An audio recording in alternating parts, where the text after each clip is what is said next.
पुरानी रसोई। दिव्या रसोई में खाना बना रही होती है कि तभी गैस सिलेंडर के नीचे से एक छिपकली निकलती है, जिसे देखकर वो बहुत डर जाती है और चिल्लाने लगती है। दिव्या की आवाज़ सुनकर उसकी जिठानी नीतू आती है। अरे क्या हुआ दिव्या, इतनी जोर से क्यों चिल्लाई? सब ठीक तो है ना? दीदी दीदी वापस सिलेंडर के पीछे से छिपकली निकली। मैं तो माँ जी को समझा समझा कर थक चुकी हूँ। जब भी खाना बनाने जाओ तब कोई ना कोई कीड़े मकोड़े तो निकलते ही हैं। और माँ जी है कि आज तक हमारी बात नहीं मान रही। अगर ऐसे ही चलता रहा तो कल को हम रसोई में खाना बनाने लायक तक नहीं रहेंगे। अभी सिलेंडर के पास छिपकली मिली है, कल को खाने में गिर जाएगी, फिर हम क्या कर लेंगे? सही कह रही हो तुम दिव्या। अब तो हमें माँ जी को ये सब दिखाना ही होगा और रसोई को भी अपडेट करने के लिए बोलना पड़ेगा, क्योंकि ऐसी रसोई में तो अब नहीं चलने वाला हमारा। हाँ, बोलना ही पड़ेगा। चलो ना माँ जी को बुलाते हैं। दिव्या और नीतू दोनों अपनी सास सरला को बुलाते हैं। क्या हुआ तुम दोनों को? क्या पागलों की तरह अपना गला फाड़ रही हो? माँ जी अब बस बहुत हो गया, अब हमसे और इस रसोई में खाना नहीं बनाया जाएगा। अरे रसोई की हालत तो देखो, कोई यहाँ खड़ा होना भी पसंद ना करे, हम तो फिर भी खाना बनाते हैं। क्या क्या खराबी है मेरी रसोई में? इतनी अच्छी तो है, बड़ी है, सब सामान आ जाता है, फिर क्या दिक्कत है? माँ जी माफ़ करना, इस रसोई में सब सामान नहीं आते, उन्हें अड़साया जाता है। अभी एक सामान निकालो तो 4 सामान सीधा हमारे सर पर गिरने लगते हैं। और तो और इसमें से कीड़े मकोड़े भी निकल रहे हैं। अभी ये देख लो कैसे इसमें से छिपकली निकली है। अब किसी ने ध्यान नहीं दिया और वो छिपकली सीधा खाने में चली गई तो क्या करते हम? तुम दोनों को ना बस कोई ना कोई बहाना चाहिए। अरे ये रसोई मेरी सास ने बनवाई थी और मैंने अपनी सास की बात का मान रखकर आज तक इस रसोई में कुछ बदलाव नहीं किया। और तुम दोनों कल की आई बहू है, अपनी सास की एक बात तक नहीं सुनती हो। कल को तुम भी तो सास बनोगी ना। सरला अपनी बहुओं की बात तो मानती नहीं, बल्कि अपनी बहुओं को अपनी बात सुनाकर वहाँ से चली जाती है। सरला की बहुएं तो उस रसोई से बहुत तंग हो रखी थी। एक दिन नीतू बर्तन धो रही थी। रसोई में कोई सिंक नहीं था, बस एक तरफ पाइप निकाली हुई थी गंदे पानी की, वहीं बर्तन धुले जाते थे। वहाँ नीतू बर्तन धुल रही होती है, तभी उस पाइप से गंदा पानी उन बर्तनों में आने लगता है। आलोक, कहाँ हो? जल्दी आओ यहाँ। नीतू काफ़ी ज़ोर से चिल्ला रही थी, इसलिए उसकी आवाज़ सुनकर घर की बाकी सभी लोग भी वहाँ आ जाते हैं।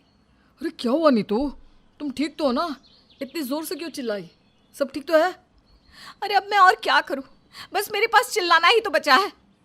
अरे बहू तू बातें क्यों घुमा रही है? जो भी बात है साफ साफ बोलना, क्या हुआ? ठीक है माँ जी, अगर आप साफ साफ सुनना चाहती ना तो सुनिए। मैं यहाँ बैठकर बर्तन धो रही थी, लेकिन आपके इस बाबा आदम के ज़माने की रसोई की वजह से नाली का गंदा पानी इन धुले हुए बर्तनों में बार बार आ रहा है। अब आप ही बताओ मैं क्या करूँ इसका? माँ ये तो सच में गलत है, इस बात के लिए मैं नीतू के साथ हूँ। अरे मैं अच्छा खासा कमाता हूँ, मेरा छोटा भाई अच्छा कमाता है, फिर हम अपनी रसोई क्यों नहीं बदल लेते हैं? अच्छा कमाता है तो क्या हम आप पानी की तरफ पैसे बहा दें? हैं? यही चाहते हो क्या तुम दोनों? देखो मेरी बात को ध्यान से समझने की कोशिश करो। जब तक किसी चीज़ से काम चल रहा है तब तक उसे बदलने की ज़रूरत नहीं है। और रसोई तो बिल्कुल ठीक है, पता नहीं क्या परेशानी है बहू को। ये बात तो माँ जी आपने बिल्कुल सही ही कही है, जब तक काम चले चला लेना चाहिए। लेकिन अब तो हमसे इस रसोई में काम ही नहीं चल रहा है ना, इसमें अब हम क्या करें? आदत डालो, क्योंकि रसोई नहीं बदलने वाली। अरे हद होती है, तुम लोग तो छोटी सी बात का बतंगड़ बना रहे हो। रसोई बिल्कुल ठीक है, बस तुम सबका दिमाग खराब हो गया है। सरला की बहुएं हर कोशिश करके थक गई होती है, लेकिन सरला टस से मस नहीं होती। कुछ दिनों बाद आलोक सबको बताता है।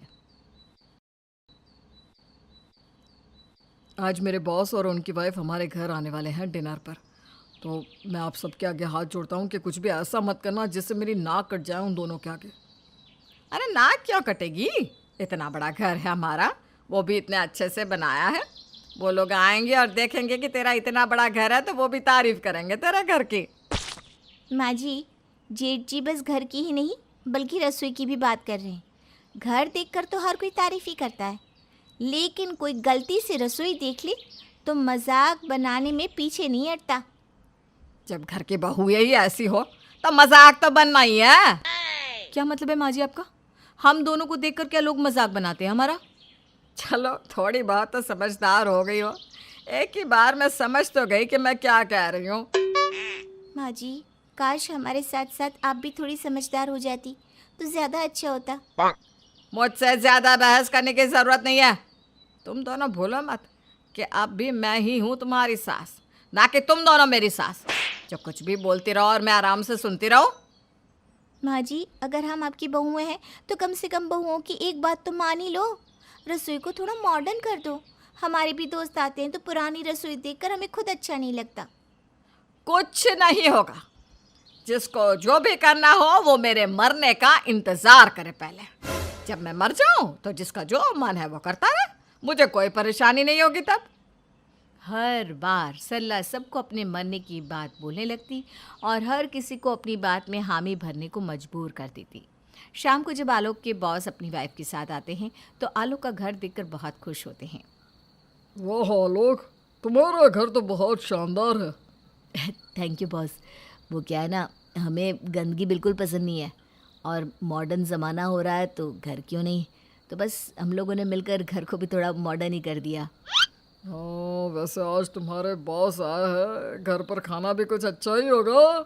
जी जी बॉस, बिल्कुल। आप घर आ रहे हैं इसलिए मेरी वाइफ और मेरे भाई की वाइफ दोनों किचन में खाना बना रही है। मेरी वाइफ बहुत अच्छा खाना बनाती है, आपको बहुत अच्छा लगेगा। Sure sure. By the way, मैं भी आपकी वाइफ के साथ मिलकर थोड़ी कुकिंग करना चाहती हूँ। वो क्या है ना, मुझे कुकिंग करना बहुत अच्छा लगता है लेकिन आता नहीं।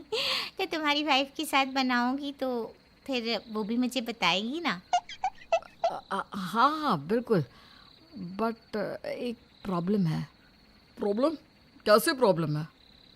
वो क्या है ना, मेरी वाइफ को पसंद नहीं है कि कोई उसे खाना बनाते हुए डिस्टर्ब करे। ओह, ये तो कोई प्रॉब्लम नहीं है, तुम उसकी चिंता मत करो। मैं बस उसे कुकिंग करते हुए देखूंगी, डिस्टर्ब बिल्कुल नहीं करूंगी। आलोक काफ़ी मना करता रहता है लेकिन उसके बॉस की वाइफ मानती नहीं और आलोक को उन दोनों को रसोई में ले जाना पड़ता है और रसोई की हालत देखकर दोनों का मुंह बंद हो जाता है। आलोक, तुम कल ऑफिस में मिलना, और हाँ, हमें यहाँ कुछ नहीं खाना। अपने बॉस के आगे इंसल्ट करवाकर आलोक को बिल्कुल अच्छा नहीं लगता है। दोनों बहुओं को पता चल चुका था कि अपनी सास के आगे कुछ भी बोलने का मतलब है भैंस के आगे बीन बजाना, इसलिए वो अब कुछ बोलती ही नहीं और चुपचाप से काम करती रहती है। एक दिन नीतू खाना बना रही होती है चूल्हे पर तो रसोई में बहुत धुआं होने लगता है। आज की बहू होकर भी मुझे इस चूल्हे पर खाना बनाना पड़ रहा है। ए भगवान, कितनी गर्मी है यहाँ। ऐसा लग रहा है दुनिया भर की सारी गर्मी यहीं आ गई है। नीतू खांसते खांसते खाना बनाने की कोशिश कर रही थी, पसीने में गीली हो जाती है। तभी वहाँ सरला पानी पीने आती है। अरे बहू, ज़रा ध्यान से खाना बना, देख कहीं तो खाने में अपना पसीना मत बहा दियो। माँ जी, अगर आपको अपनी बहुओं की इतनी ही चिंता है ना तो बहू की बात मान लो ना। आज के ज़माने में जब सबके घर पे इंडक्शन चूल्हा होता है, लेकिन यहाँ पर ये वाला चूल्हा जिसमें बार बार फूंक मारो। अरे इंडक्शन चूल्हे पर तो हर कोई खाना बना लेता है, बात तो तब मानी जाएगी ना जब कोई इसमें खाना बनाए। और मुझे बहुत खुशी होती है जब मेरी बहू इस पर खाना बनाना भी जानती है। हाँ हाँ, खुशी तो होगी ही ना माँ जी। यहाँ बहुएं गर्मी में चूल्हे पर पागलों की तरह खाना जो बना रही हैं। ज़रूर आपकी सास ने आपकी एक नहीं सुनी होगी, तभी तो आप अपनी बहू को परेशान करती रहती हो। अरे बहू, अपनी सास से ज़रा तमीज़ से बात कर।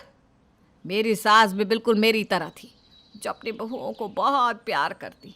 मैं तो समझदार हूँ तभी अपनी सास का प्यार समझ गई, लेकिन तुम लोग तो अपनी सास का प्यार देख भी नहीं सकते। इतना ज़्यादा प्यार दिखा दिया है माँ जी ने तो कि अब मुझे सच में दिखना ही बंद हो गया। आखिरकार माँ जी के प्यार का ही तो धुआं है ये। सरला की बहू अब समझ गई थी कि अपनी सास से बोलने का कोई फ़ायदा नहीं होगा, लेकिन फिर भी वो दोनों आते जाते कोशिश करती रहती कि ऐसा कुछ हो जाए और सरला रसोई को मॉडर्न बनाने के लिए मान जाए। ऐसे ही कुछ दिनों बाद नीतू अपनी देवरानी दिव्या के कमरे में जाती है। दिव्या यार, माँ जी का ना बहुत हो रहा है। अरे कब से बोल रहे हैं हम कि अब तो रसोई को मॉडर्न करना चाहिए, लेकिन वो है कि हमारी बात मान ही नहीं रही और ना ही समझना चाह रही है। ये तो गलत है ना। गलत तो माँ जी को समझना चाहिए। अरे जब तक तुम घर चला रहे हो तो करो जो करना है। लेकिन जब घर की बहुएं चलाने लग जाए तब तो समझने की कोशिश करनी चाहिए ना। अच्छा, मैं क्या सोच रही हूँ, माँ जी खुद तो समझने वाली है नहीं, तो अब हम क्यों ना कुछ ऐसा करें कि माँ जी को खुद लगने लगे कि अब बहुओं की बात मान ही लेनी चाहिए। ऐसा क्या कर सकते हैं, मुझे तो कुछ समझ भी नहीं आ रहा। नीतू और दिव्या मिलकर अपनी सास के खिलाफ ही प्लानिंग करने लगती है और कुछ देर बाद दोनों रसोई के 2 हिस्से कर देते हैं और अलग अलग खाना बनाने लग जाते हैं। यह सब क्या है बहू? अभी मैं जिंदा हूँ और मेरे होते हुए तुम दोनों ने मेरी रसोई को 2 हिस्सों में बांट दिया। दोनों को जरा भी शर्म आती है कि नहीं? माँ जी, अब शर्म जाए भाड़ में, जो जैसा करेगा अब उसे वैसा ही मिलेगा। हाँ हाँ, जो जैसा करेगा उससे वैसा मिलना भी चाहिए। तभी तो एक कोने में दीदी खाना बना रही है। एक काम करो, अब से दीदी आप ही माँ जी का खाना बनाना। आखिरकार माँ जी आपको मानती भी तो बहुत है ना। मैं क्यों माँ जी के लिए खाना बनाऊँ? माँ जी तो तुम्हें मानती है, माँ जी की चहेती बहू तो तुम हो ना। और अब काम पड़ा तो मेरी याद आ गई, मैं नहीं करने वाली कुछ। तुम मुझे क्या काम वाली भाई समझा है? मैं भी नहीं करने वाली कुछ। माँ जी, अब भी आपके हाथ पैर अच्छे से चलते हैं ना, और आपको तो ये रसोई बहुत पसंद भी है, तो आप हम दोनों के लिए ही खाना बना देना। माँ जी, अगर आप खुद के लिए खाना बना रही हो तो मेरे लिए भी बना देना। क्या है ना, अलग अलग चूल्हे जलाया जाए, इससे अच्छा है कि आप ही मेरे लिए बना दे, वही सही रहेगा। वैसा बात तो तुम दोनों सही कह रही हो। खैर, अब मैं बुढ़िया सोच रही थी कि मेरी सोने की कमर बांध किसे दूं, लेकिन जब मेरी बहू मुझसे खाना बनवा रही है तो कमर बांध भी मैं ही पहन लूँगी।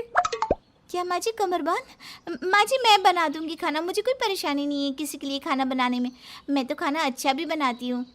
लेकिन माँ जी को पसंद तो मेरे हाथ का खाना है, तो मैं ही बनाऊंगी। अच्छा बहू, सही किया तुम दोनों ने। जब खाना बनाने के लिए मान ही गई हो तो एक काम करो, दोनों मिलकर बनाओ।